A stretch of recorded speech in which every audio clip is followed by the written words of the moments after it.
Craig here from Your Tech. Today I'm going to be recycling some older hardware to get some use out of it. The plan is build a smallish form factor PC that will fit behind my TV. I want it to be able to use Jellyfin so that I can point to my NAS with all my Linux ISOs on. I want it to be able to game relatively well, even just 1080p on a 4K screen isn't that much of a bother for me, and I want it to be easy to use. I imagine some people are going to be very disappointed to learn what operating system I'm using for this. I'm going to stick with Windows. Yeah, there's issues with Windows and I am absolutely sick to death of Microsoft, the same as anyone else, but I need to, for this, stick with what I know because it needs to be stable and I need it to just work every single time. I haven't got time to troubleshoot a PC that is going to be used by not just me but by my family as well. The first thing that I had to try and solve was what PC case, and this took me a lot longer than I was expecting. First thing that I wanted was a horizontal HTPC type case, one that would slot in the little unit underneath and I could use all of the old hardware in it and be absolutely fine. But that wasn't possible. The shelves underneath the TV console were much narrower than I thought, and for me to get the hardware in it that I wanted to would mean having to buy a flex power supply, which I wasn't willing to do. I wanted to use just the hardware that I already had. It's hardware that's lying around, not doing a lot, and it's stuff that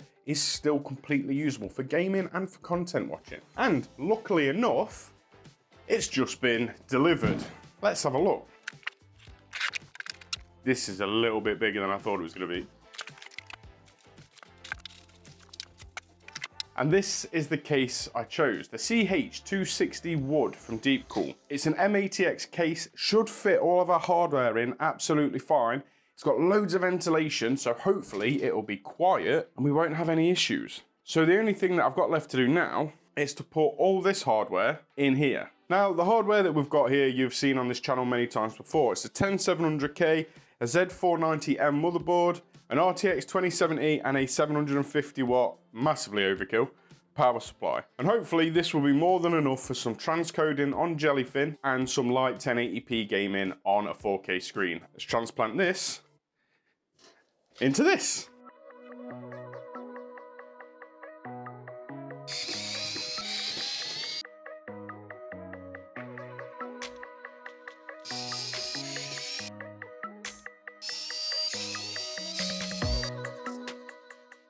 So this is the case with all the panels took off. From the looks of it, power supply goes here, motherboard here, GPU at the bottom. You've got your power supply pass-through here. We've got room for what looks like a 360mm radiator, but we will be air cooling this, so there's no need for that. A 120 on the back here, and there's space for a 240 or two 120 fans here.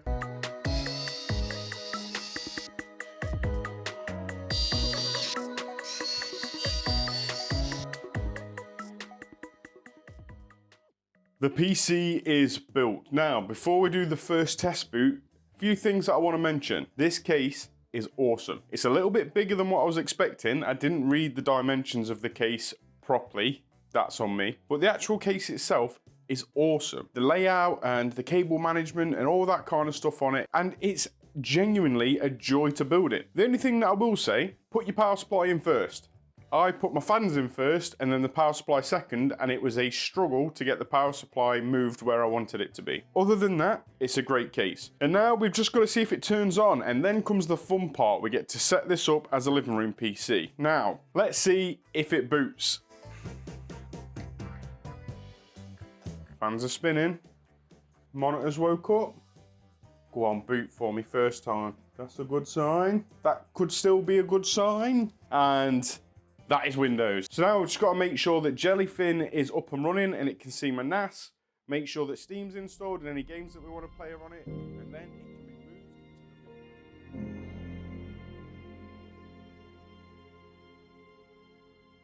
moved.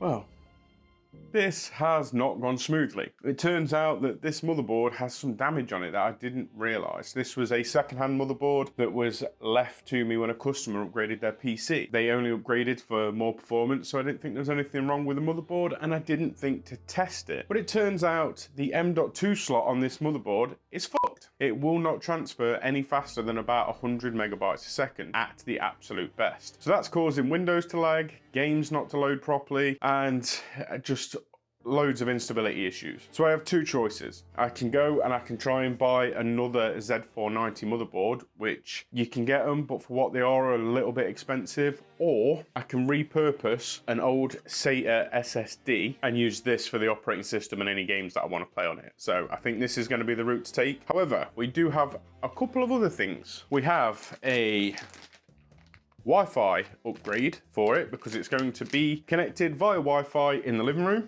And I've also got this cool little thing. This is a full keyboard and trackpad. So whenever we want to watch TV or movies or anything like this, we can use this on the PC instead of having to get a full-size keyboard and mouse, wireless keyboard and mouse. And we don't have to worry. We can type, we can scroll, we can click, and it's wireless. So yeah, 15 quid, bargain. I'm gonna link this down below because I'm actually really impressed with this. I've already tested it and it works beautifully. So now I've got to take the M.2 drive out of that, install the SATA one, install the Wi-Fi card, and then hopefully we can get it booted, get Jellyfin installed, and actually get this finished. YouTube, who'd do it, really?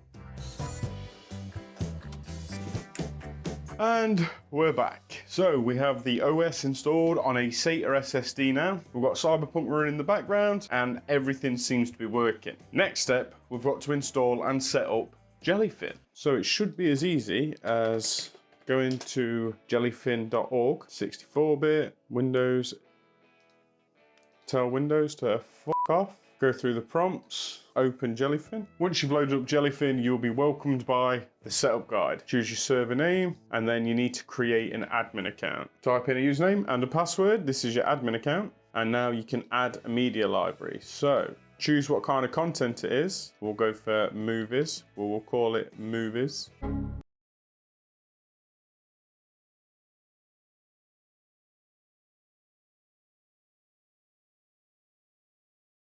I feel like a broken man, but we have got somewhere finally. So I want to point out now before I get into this, none of this is the fault of Jellyfin. This is, majority of it, from what I can tell, a Windows issue that has caused almost all of my problems today. However, let's see what I've actually managed to achieve. So we have Jellyfin ready and working on the desktop. If we go into movies, and it's working absolutely fine, which is fantastic news. The problems that I've faced thus far, a second-hand motherboard where the M.2 slot just didn't really work. For whatever reason, it was showing up as PCI Generation 1 with one lane. So as you can imagine, the performance of it was absolutely handicapped. So instead of using the M.2 SSD like I wanted to, we're now using a SATA SSD, which is plenty fast enough for what I want. The other problem that we ran into was that the Wi-Fi card in this, I didn't realize I didn't have the antennas for, and it wasn't the fastest one. So we've upgraded the Wi-Fi to make sure that we've got Wi-Fi 6E. And then the last problem with actually getting my NAS to show up in Jellyfin was not Jellyfin's fault in the slightest. It was my NAS not wanting to play ball and Microsoft just being shit, just Windows being shit like it always is. But I found a workaround, got it sorted. The network drive is mapped and is there showing. All of my ISOs are there, fantastic. So now we can watch them ISOs on the TV whenever we want. And now the only thing left to do really is to test it, make sure that it can run video, make sure that it can game, and then we're done.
And as you can see from that footage, we are gaming, we are watching movies, without a problem whatsoever. And my favorite part about all this, I could have done this exact same thing using the free PC that we upgraded. I still have that PC. I could have quite easily used that, but the GTX 1080 doesn't support DLSS. If I wanted to play anything AAA on the TV, I really need some decent upscaling to be able to do it. So DLSS was really my only foot forward. I do think the standout from all of this is, one, Jellyfin is exceptionally easy to use. You literally just follow the prompts. Whatever your folder is, whether it's on the PC, whether it's on a NAS, you just copy the address for that folder, paste it into Jellyfin, and you have added your folder, and then it will just auto-populate all your films. You might have some weirdness with like duplicates and not the right cover and stuff like that, but it's fairly easy and fairly intuitive to sort out. The other shining star of this whole process is this. Now, I thought this was just going to be a mate do. I thought, yeah, it'll be all right. I won't be that fussed by it. This thing is sick. It was like 15 quid. It's wireless, it's got so many buttons, you've got left and right click, the touchpad is exactly the same as a laptop touchpad, so you can scroll, you can left click, you can right click, absolutely awesome, and it just worked seamlessly. I didn't have to do any messing around, just plug it in, it worked. I've got a mouse, I've got a keyboard, so simple, so easy, really happy with this. It's a bit annoying that we've got to have two controllers, this one and an actual game controller, but the alternative was to have a wireless keyboard and mouse and a lap pad, and I just didn't want that cluttering up the living room. It's not got very good Wi-Fi approval factor. This made a lot more sense, and I'm really happy with it. I'll put a link down below for anyone that's interested. This thing's awesome. And on that note, let me know, what do you think when it comes to sofa gaming with PCs? Do you think there's any point to it, or do you just get a console? And I could do other things with this PC. I'm thinking about what other stuff I could install on it, but I'm really not sure. So if you've got any ideas, drop them down below. If you liked the video, give me a thumbs up. If you didn't like it, give me a thumbs down. And I hope you have an amazing day, and I will see you on the next one.